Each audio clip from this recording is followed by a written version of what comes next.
हमें वैल्यू बढ़ाने के ख्याल तब आने लगते हैं जब आपके पूरा एफर्ट लगाने के बाद भी लोगों को आपकी कदर नहीं होती। जैसे कि किसी रिश्ते में, किसी काम में आप अपना 100% दे रहे हैं, उसके बाद भी सामने वाला पर्सन कोई अहमियत नहीं दे रहा है।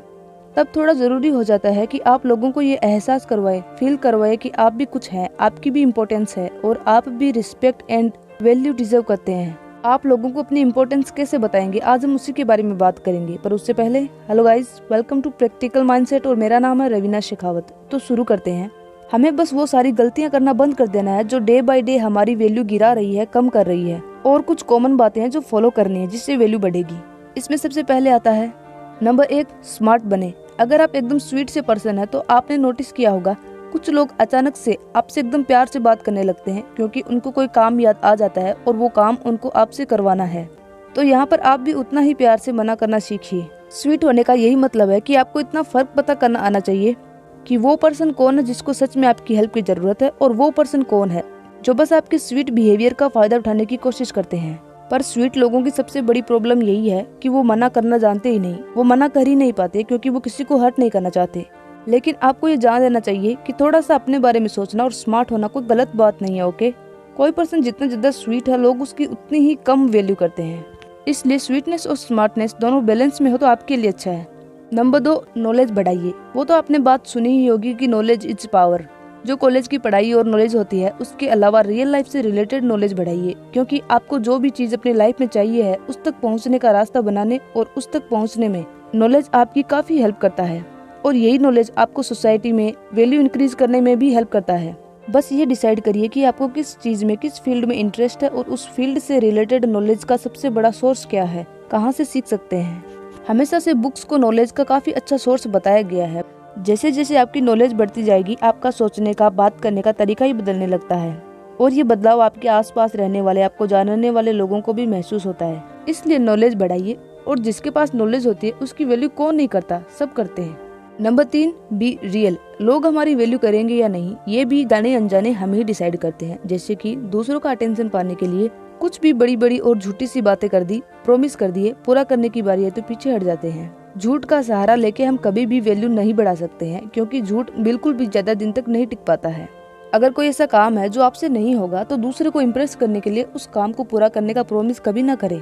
और आपको ह्यूमन साइकोलॉजी में स्केर्सिटी प्रिंसिपल के बारे में भी पता होना चाहिए। इसका सिंपल मतलब ये होता है कि हम इंसान उसी ही चीज की परवाह करेंगे जो कि कम है। इसीलिए तो लोग उस इंसान की परवाह कभी नहीं करते हैं जो हर टाइम अवेलेबल है, क्योंकि ये हमारी साइकोलॉजी है। स्केर्सिटी प्रिंसिपल का यूज करिए, कम अवेलेबल रहिए, तभी ही आपकी वैल्यू बढ़ेगी। नंबर 4, स्ट्रेंथ और वीकनेस। आपको अपनी कमजोरी और ताकत भी अच्छे से पता होनी चाहिए। ये उनको ही पता होती है जो खुद को अच्छे से जानते हैं। जब आपको ये पता चलता है कि आपकी स्ट्रेंथ क्या है, कौन सी वो चीज है जो आपसे बेटर कोई नहीं कर सकता, बस उस काम को पहचानिए और खुद में इम्प्रूवमेंट लाने पर फोकस बढ़ा दीजिए।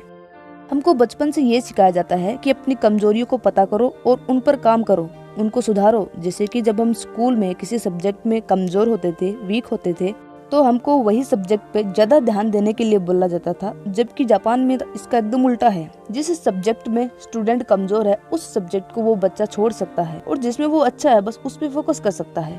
वैसे ही बस अपनी स्ट्रेंथ पर फोकस करिए और इतना इम्प्रूव कर लीजिए कि आपकी कमजोरियां, वीकनेस उसके सामने छोटी पड़ जाए।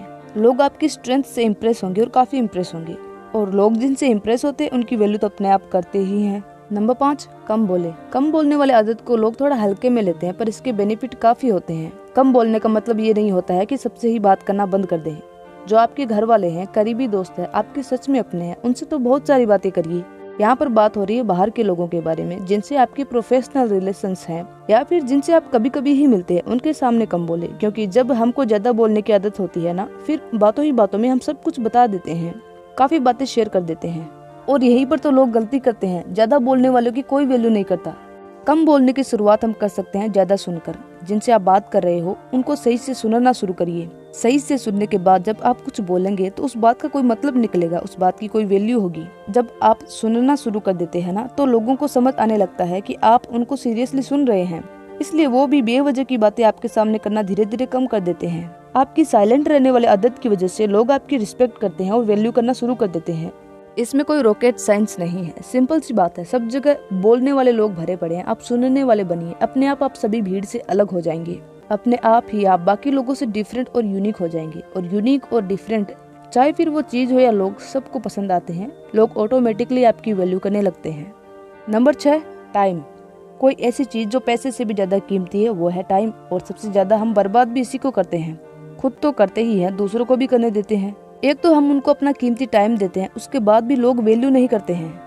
वैसे हम भी टाइम बर्बाद तब करते हैं जब हम खुद खाली हैं, हमारे खुद के पास इम्पोर्टेंट काम नहीं होता है, तभी ही तो हम सबकी हेल्प और बिना मतलब की हेल्प करने के लिए हर टाइम रेडी रहते हैं। लेकिन अगर आपके पास में कोई काम है और वो काम आप कर रहे हो, उसके बीच में कोई आपका कीमती टाइम लेने के लिए आ गया है और हेल्प के नाम पर आपका टाइम बर्बाद करना चाहता है या चाहती है, तो थोड़े से सीरियस हो जाइए, मना करिए, मना करना सीखिए। सच बोलिए कि आप बिजी हैं। बिना बताए उन्हें भी कैसे पता चलेगा ना कि आपका टाइम भी कितना इम्पोर्टेंट है। और शायद आपको भी लगता होगा कि अगर हम अपने काम को प्रायोरिटी देंगे और लोगों को इग्नोर करेंगे ना, तो लोग बुरा मान जाएंगे। हाँ, वो बुरा मान सकते हैं, पर 2-3 बार ही। उसके बाद कोई काम आपको बताने से पहले उन्हें एक बार जरूर याद आएगा। आपका टाइम ऐसे ही फ्री नहीं है जो कोई भी आके वेस्ट कर दे। लेकिन अगर आपके पास में अभी कोई काम नहीं है, एकदम खाली ही बैठे हो, तो आप खुद पर काम करिए ना। अपनी नॉलेज बढ़ाइए, एक्सरसाइज करिए, अपने पैशन को फाइंड करिए, या फिर सबसे ज्यादा इम्पोर्टेंट, खुद को जानिए। बट बिजी रहना जरूरी है। लोग फ्री रहने वाले लोगों की ना तो वैल्यू करते हैं, ना कभी की है और ना ही करेंगे। बिजी रहेंगे तभी ही वैल्यू मिलेगी। देखिए कितनी सिंपल सी सभी बातें थी, और मुझे लगता है कि आपको ये सब नॉलेज पहले से भी पता होगा, पर आपने अप्लाई नहीं किया होगा। वो ज्ञान भी कोई काम का नहीं रहता जिसको यूज ना किया जाए। हमें अपनी वैल्यू इसलिए भी बढ़ानी चाहिए क्योंकि जिस सोसाइटी में हम रहते हैं ना, वो उन्हीं की वैल्यू करते हैं, उन्हीं की रिस्पेक्ट करते हैं जो खुद की वैल्यू करता है। अगर भरोसा ना हो तो आप एक बार खुद की वैल्यू करना बंद करके बस लोगों का भला करने निकल जाइए। आपसे अपने काम तो करवा लेंगे और जरूरत ना पड़ने पर पलट के पूछेंगे भी नहीं। जहाँ आपके एफर्ट्स की कदर नहीं है, वहाँ मत लगाइए। अब इस वीडियो में इतना ही। आई होप आपको अच्छा लगा होगा। मिलते हैं नेक्स्ट वीडियो में, तब तक के लिए बाय। अपना ख्याल रखिए।